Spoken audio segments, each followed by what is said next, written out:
اهدنا الصراط المستقيم.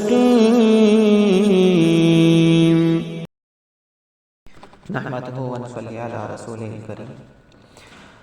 ہم ہر نماز میں اللہ سے دعا کرتے ہیں، یا اللہ ہمیں صراط مستقیم پر چلا، اہدنا الصراط المستقیم، یا اللہ ہمیں سیدھے راستے پر چلا۔ یہ صراط مستقیم کیا ہے؟ کون سا راستہ ہے؟ اس پر کیسے چلا جا سکتا ہے؟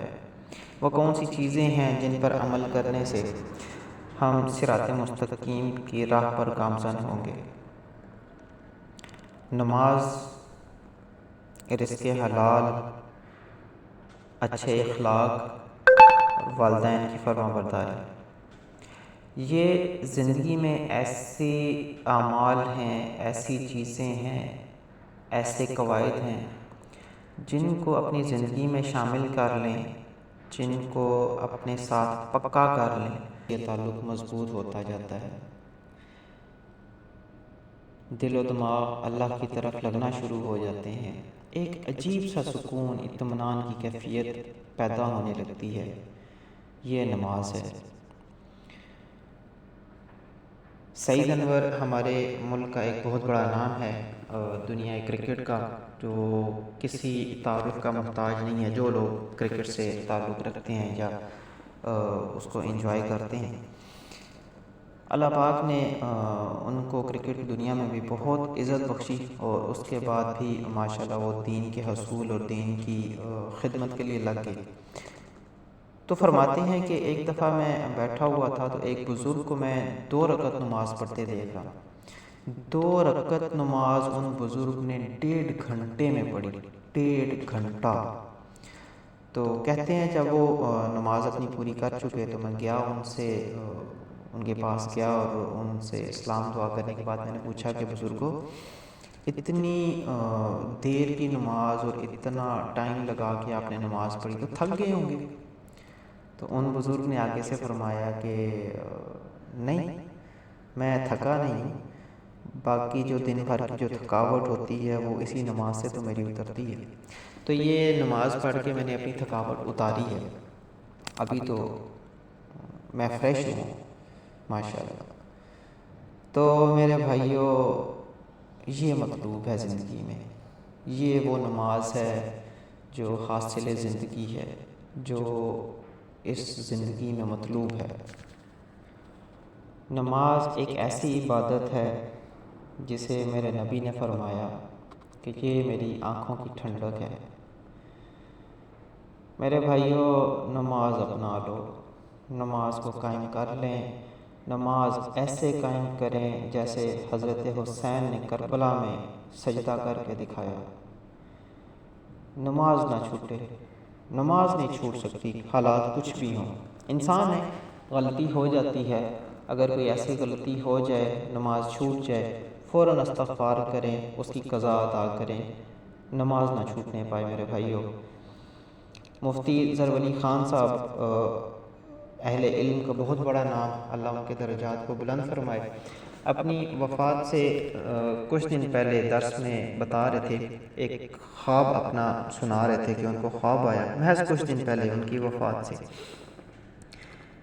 ان کو خواب آیا کہ ان کی وفات ہو چکی ہے، ان کو قبر میں دفنایا جا چکا ہے، اور تھوڑی دیر بعد ایک خوبصورت نوجوان ایک سائڈ سے آیا اور ان کے سرہانے آ کے کھڑا ہو گیا۔ تھوڑی دیر گزری تو اور نوجوان آئے، ان کے ہاتھوں میں کچھ کتاب تھی، تو وہ جب آ کے آپ کے پاس کھڑے ہوئے تو جو پہلا نوجوان تھا اس نے ان کے ہاتھ سے کتاب لی، اس پر کچھ لکھا اور ان کو روانہ کر دیا۔ تو حضرت فرماتے ہیں کہ میں نے پوچھا پہلے نوجوان سے کہ تم کون ہو؟ تو اس نے کہا کہ میں آپ کی فجر کی نماز ہوں۔ فجر کی نماز قبر میں بھی ماشاءاللہ کیسے ساتھ دیتی ہے۔ میرے بھائیوں، نماز اپنے چاہنے والوں کا ایسا خیال رکھتی ہے۔ آج مسجدوں کے حالات دیکھیں، مسجدوں کی ویرانیاں دیکھیں۔ تاجر حضرات کہتے ہیں کہ ہمارے کسٹمر آئے ہوئے ہیں، ہمارے گاہک آئے ہوئے ہیں، ہم ان کو چھوڑ کے کیسے نماز کے لیے جائیں، یہ بھی تو اللہ نے روزی دی ہے۔ نوکری پیشہ افراد کہتے ہیں کہ ہمارا کام چھوٹ جاتا ہے، ہم نماز کو ٹائم کیسے دیں، ہم نماز کیسے پڑھیں، جہاں تک کہ پاکستان کے ملک میں اسلامیہ جمہوریہ پاکستان میں ہم لوگوں نے ایسے ادارے بھی سنے ہیں جہاں پہ نماز پڑھنے کی اجازت نہیں ہے، ڈیوٹی کے اوقات میں وقت ضائع ہوتا ہے۔ استغفر اللہ، ہم نے ایسے ایسے اداروں کے بارے میں بھی سنا ہے، اور جب کوئی مشکل وقت آتا ہے تو یہی لوگ اللہ سے شکایات کر رہے ہوتے ہیں کہ یا اللہ کیا ہو گیا، یہ ایسی تکلیف مجھ پر کیوں آ گئی۔ ہم یہ جو آج کے مسلمان ہیں، ہم بلا شبہ اس امید پہ بیٹھے ہیں کہ اللہ کے نبی اپنی امت کے لیے سفارش کریں گے، اللہ کے نبی ہماری شفاعت کریں گے قیامت کے دن، کریں گے انشاءاللہ، ضرور کریں گے۔ لیکن میرے بھائیوں، کبھی یہ سوچو کہ اگر اسی نبی نے قیامت کے دن ہم سے یہ سوال کر لیا کہ اے میرے امتی، میں تو تمہیں نماز کا تحفہ دے کر آیا تھا زندگی میں، اس دنیا میں، تم نے میرا دیا ہوا تحفہ قبول نہیں کیا، تم نے اپنے نبی کا تحفہ لینے سے اعراض کیا، یہ داڑھی میری سنت تھی، تم نے اسے اپنایا نہیں۔ میرے بھائیوں، کیا منہ دکھاؤ گے اپنے نبی کو؟ کیا منہ دکھاؤ گے؟ اگر میرے نبی نے صرف اتنا پوچھ لیا، صرف اپنی دعاؤں میں گرائے ہوئے ایک آنسو کا حساب لے لیا، اپنے گرائے ہوئے ایک آنسو کا حساب پوچھ لیا، میرے بھائیوں کیا منہ دکھاؤ گے اپنے نبی کو؟ جب گھر سے کوئی بڑا جا رہا ہوتا ہے کسی کام سے یا کہیں پہ بھی جا رہے ہوتے ہیں کچھ ٹائم کے لیے، تو گھر کے بڑے جو چلتے وقت آخری نصیحت کرتے ہیں، جو آخری جو بات کہہ کے جاتے ہیں، وہ ان کی زندگی کا نچوڑ ہوتا ہے، ان کی زندگی کا حصول ہوتا ہے۔ یہ وہ چیز ہوتی ہے جو جس کی کوئی قیمت نہیں ہوتی، سب سے قیمتی اور سب سے امپورٹنٹ چیز وہ ہوتی ہے جو آخری اوقات میں کہہ کے جاتے ہیں۔ میرے نبی بھی جب اس دنیا سے تشریف لے کر جا رہے تھے، ان کے آخری الفاظ، ان کی آخری حدیث، ان کی آخری نصیحت، میرے امتی نماز نہ چھوڑنا، نماز نہ چھوڑنا، اپنے ماتحتوں کا خیال کرنا، نماز نہ چھوڑنا۔ یہ وہ آخری الفاظ تھے جو میرے نبی لیتے لیتے اس دنیا سے رخصت ہوئے، پردہ فرما گئے۔ نماز میرے نبی کی آنکھوں کی ٹھنڈک تھی۔ اس آنکھوں کی ٹھنڈک کو ہمارے بزرگان دین صحابہ کرام نے اپنایا کیسے؟ حضرت عمر رضی اللہ تعالیٰ عنہ پر جب حملہ ہوا، نماز پڑھتے ہوئے ان کو خنجر سے مارا گیا، ان پر وار کیا گیا، درد کی شدت سے گر گئے، بے ہوش ہو گئے۔ جب ہوش آیا انہوں نے یہ نہیں پوچھا مجھ پر حملہ کرنے والا کون تھا، اس کو پکڑا نہیں پکڑا، اس کو سزا دی یا نہیں دی، نہیں۔ سب سے پہلے آپ کی زبان سے جو الفاظ نکلے، جو سب سے پہلے آپ نے جو سوال پوچھا، کیا میری نماز پوری ہو گئی تھی؟ یہ وہ حضرات ہیں جو سمجھتے ہیں نبی کی آنکھوں کی ٹھنڈک کیا ہوتی ہے۔ حضرت عبید اللہ ایک بہت بڑے عالم گزرے ہیں،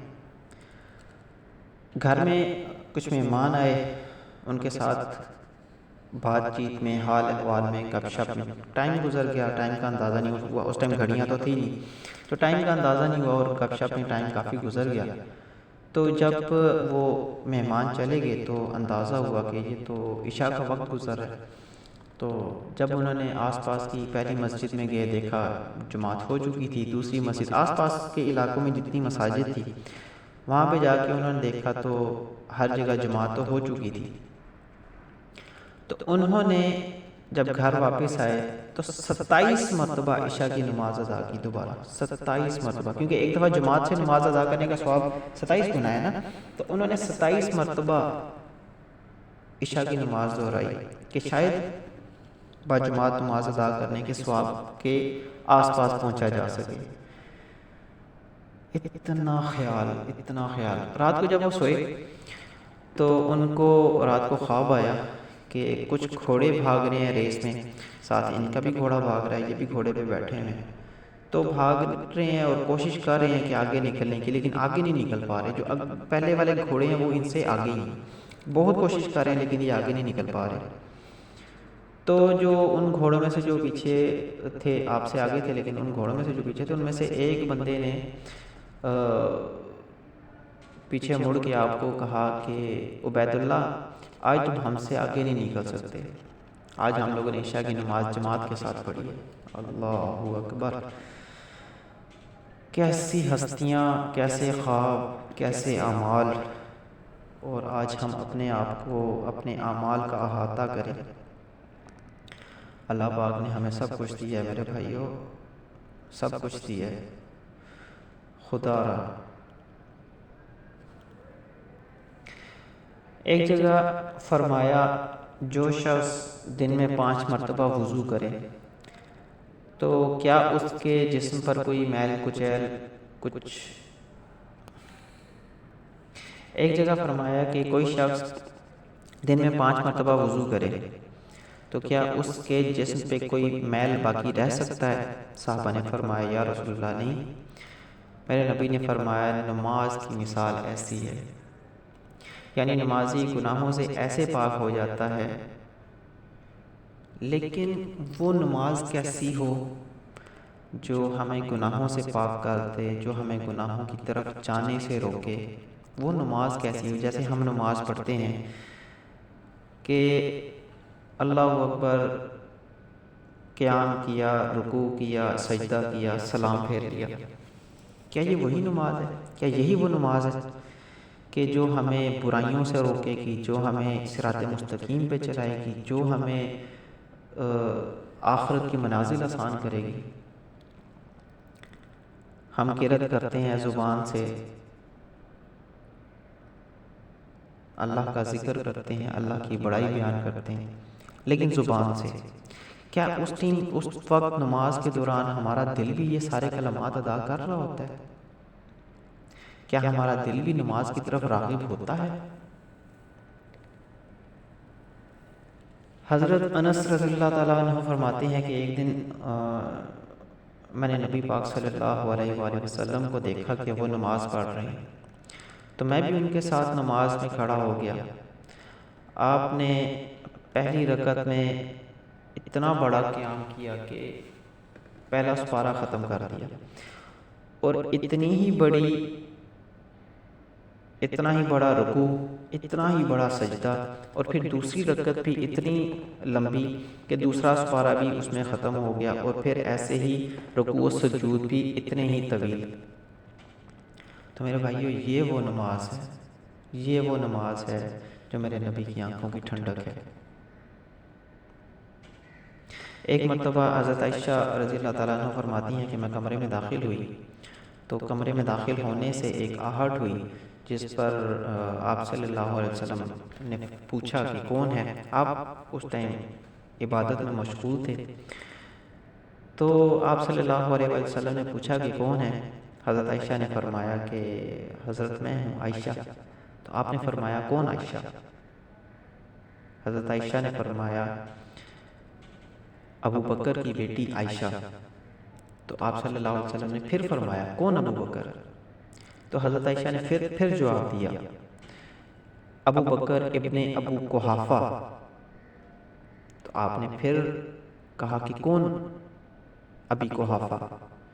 تو حضرت عائشہ خاموش ہو گئیں اور وہ سمجھ گئیں کہ اس وقت حضور پاک صلی اللہ علیہ وسلم عبادت کے ایسی عبادت میں مشغول ہیں، اللہ کے ساتھ ایسے تعلق میں ہیں کہ وہ کسی کو پہچان نہیں پا رہے، کسی کو پہچان نہیں رہے۔ تو میرے بھائیوں، یہ نماز ہے، یہ عبادت ہے جس میں سب بھلا دو۔ جو جس وقت نماز پڑھ رہے ہیں، جس وقت عبادت کر رہے ہیں، اس ٹائم صرف اللہ ذہن میں ہو، اللہ دل میں ہو، اللہ کا خیال ہو۔ میرے نبی نے فرمایا کہ نماز ایسے پڑھو جیسے تم اللہ کو دیکھ رہے ہو، تم اللہ کو دیکھ رہے ہو۔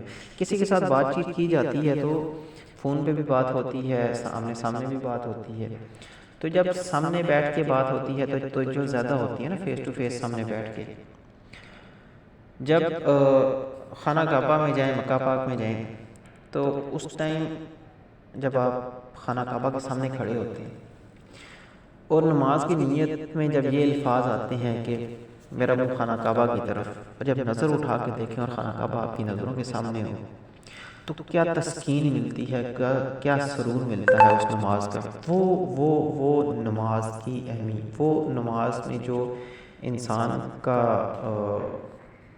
وہ نماز میں جو انسان کی توجہ قائم ہوتی ہے، وہ جو سرور ہوتا ہے، وہ کسی اور طریقے سے نہیں ہو سکتا۔ تو میرے نبی نے فرمایا کہ نماز ایسی پڑھو جیسے تم اللہ کو دیکھ رہے ہو۔ یہ کیسی توجہ ہوگی، کیسا شوق ہوگا اللہ کے رسول کا۔ ایسی نمازیں تو انبیاء اور صحابہ کرام ہی پڑھا کرتے تھے۔ پھر فرمایا اچھا کم از کم ایسے تو پڑھو کہ جیسے اللہ تمہیں دیکھ رہا ہے۔ پہلی چیز تھی اللہ کے شوق کی، دوسری چیز ہے اللہ کے خوف کی۔ کم از کم ایسے تو پڑھو جیسے